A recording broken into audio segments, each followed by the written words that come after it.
जय श्री हरि। तो बंधुओं, बड़े दिनों के पश्चात आज आना हुआ है। बहुत से कारण रहे इसके सर्व प्रमुख समस्या रही कि टाइफाइड हो गया था। फिर ठीक हुआ, आयुर्वेद के माध्यम से पुनः टाइफाइड हो गया। तो 13 वर्ष के उपरांत पुनः मेरे को एलोपैथी का सहारा लेना पड़ा, क्योंकि बहुत सारी समस्याएं हो गई थी।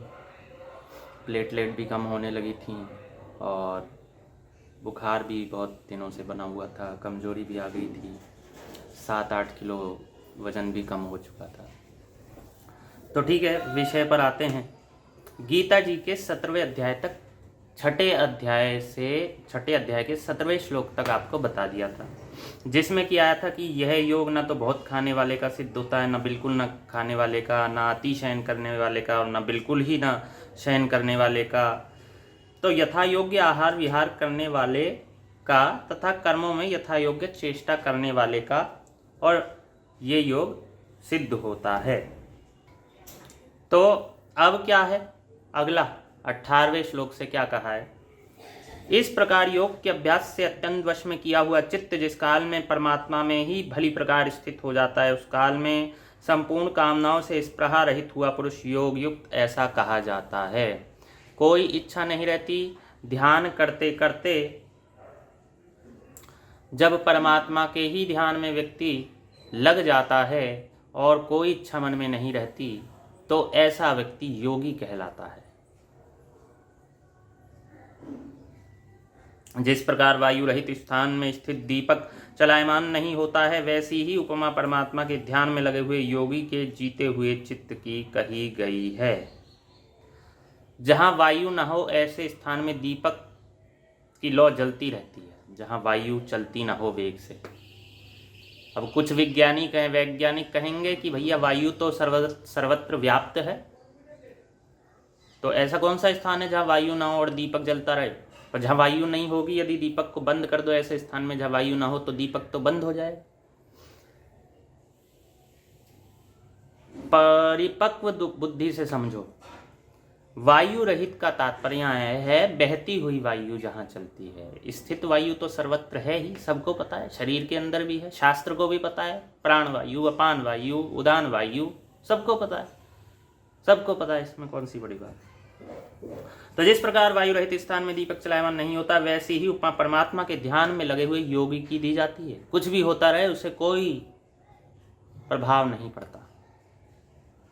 हे अर्जुन, जिस अवस्था में योग के अभ्यास से निरुद्ध हुआ चित्त उपराम हो जाता है, और जिस अवस्था में परमेश्वर के ध्यान से शुद्ध हुई सूक्ष्म बुद्धि द्वारा परमात्मा को साक्षात्कार करता हुआ सच्चिदानंद घन परमात्मा में ही संतुष्ट होता है, तो जब ऐसी स्थिति होती है, कैसी कि चित्त जो है वो उपराम हो जाता है, अर्थात उसकी कोई इच्छा नहीं रहती, मन की कोई इच्छा नहीं रहती, और परमेश्वर के ध्यान से बुद्धि भी शुद्ध हो जाती है। मन तो शुद्ध है ही, बुद्धि भी शुद्ध हो जाती है, और परमात्मा को साक्षात्कार करता हुआ परमात्मा में ही संतुष्ट रहता है।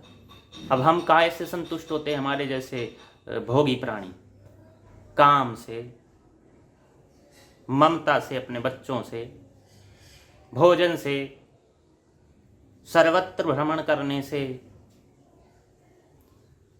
इन उपायों से हम संतुष्ट रहते हैं, अनुकूल परिस्थितियों से। लेकिन जो योगी होता है वो एकमात्र परमात्मा के ध्यान से ही संतुष्ट रहता है, और संतुष्टि नहीं, उत्तरोत्तर उसका वह आनंद बढ़ता ही जाता है, तथा इंद्रियों से अतीत केवल शुद्ध हुई सूक्ष्म बुद्धि ग्रहण करने योग्य जो अनंत आनंद है, उसको जिस अवस्था में अनुभव करता है, और जिस अवस्था में स्थित हुआ यह योगी भगवत स्वरूप से नहीं चलायमान होता है, जब वह ऐसा करते हुए अनंत आनंद को प्राप्त होता है, उत्तरोत्तर बढ़ता जाएगा तो अनंत ही आनंद होगा। तो ऐसी अवस्था में जब भगवत स्वरूप से उसे कोई चलायमान नहीं कर पाता, अर्थात वो जो ध्यान कर रहा है उससे उसे कोई हटा नहीं सकता, जब ऐसी अवस्था आ जाती है, और परमेश्वर की प्राप्ति जिस लाभ को प्राप्त होकर उससे अधिक दूसरा कुछ भी लाभ नहीं मानता है, और भगवत प्राप्ति रूप जिस अवस्था में स्थित हुआ योगी बड़े भारी दुख से भी चलायमान नहीं होता है, तो परमात्मा ही सर्वोत्कृष्ट हैं, उन्हीं को प्राप्त करना है।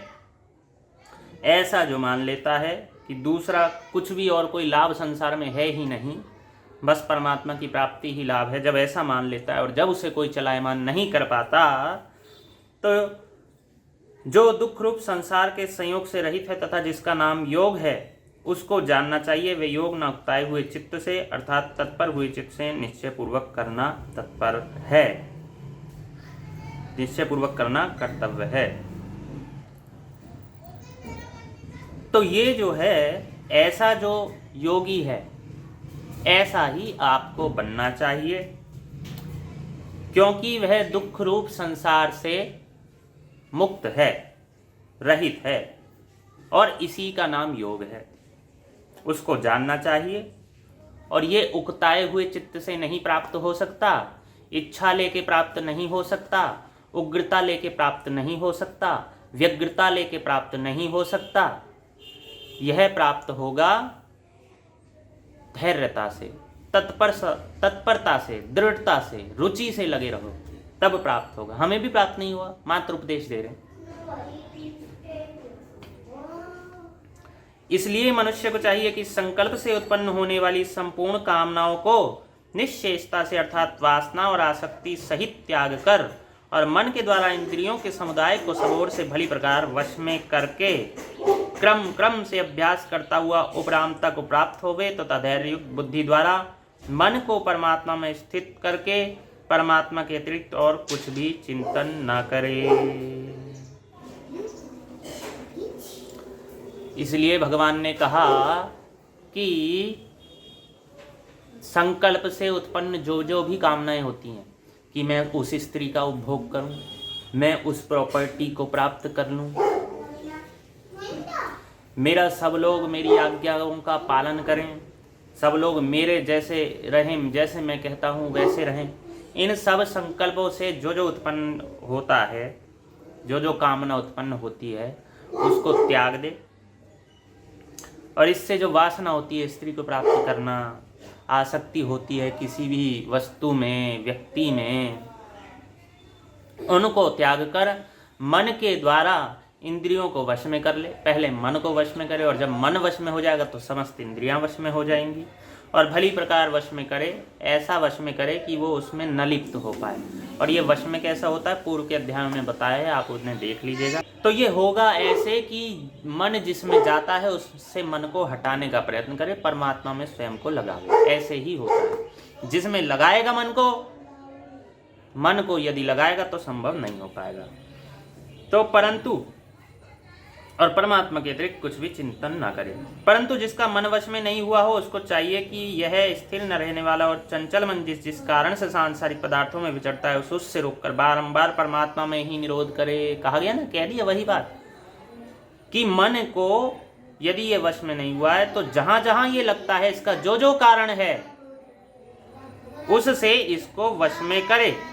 परंतु जिसका मन वश में नहीं हुआ हो, उसको चाहिए कि यह स्थिर न रहने वाला और चंचल मन जिस भी कारण से सांसारिक पदार्थों में लगता हो, उस कारण से इसे रोक दे, उस कारण को समझकर इसे रोक दे और सांसारिक पदार्थों में विचरना बंद कर दे और परमात्मा में ही मन को लगावे।